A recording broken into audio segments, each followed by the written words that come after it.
The sun was dipping low over the small, picturesque town of Clark, tucked away in the heart of the Philippines. Mark, Craig, and Rob found their days filled with the simple joys of teaching English at the American English Learning Center, an existence that seemed a world away from their covert operations of the past.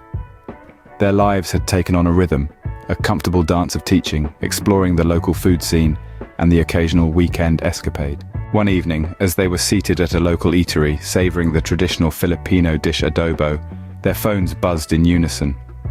Each screen lit up with a cryptic message from an unknown sender, a jumble of characters that made little sense. Rob, a man who had always been drawn to the enigmatic, voiced his intrigue. "Well, this is certainly a bit unusual, isn't it?"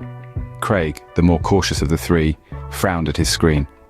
"I have a feeling this isn't a casual invitation to a party." Mark, with his knack for decoding, scrutinized the text. "This seems like some kind of code. It's not random, it's a message, and it mentions Mount Arayat." With their curiosity sparked, they sought the help of their trusted contact at the National Bureau of Investigation, Isabella. She was an astute agent who had become a good friend and invaluable ally during their previous missions. If anyone could shed light on this mysterious message, it was her.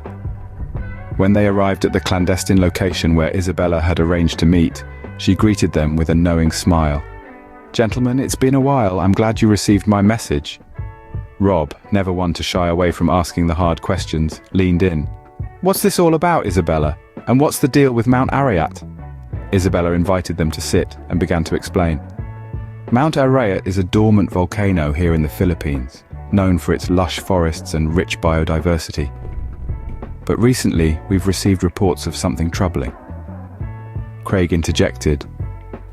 "Reports of what exactly?" Her expression turned grave. "There's been a series of mysterious disappearances in the vicinity of Mount Arayat. We believe a Chinese terrorist group might be involved." Rob's eyes widened.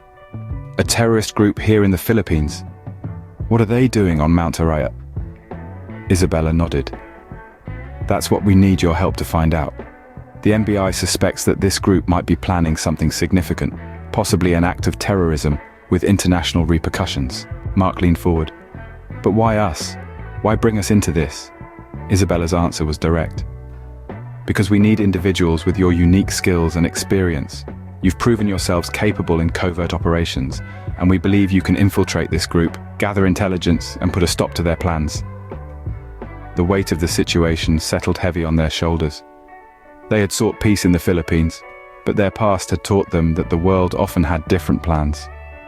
Craig spoke for all of them when he said, "We're in. Tell us what we need to do." Isabella handed them a dossier containing information about the suspected terrorist group and the disappearances around Mount Arayat. "Your mission begins with gathering intelligence and assessing the threat, but be prepared. This may not be an ordinary investigation. The lives of many innocent people could be at stake.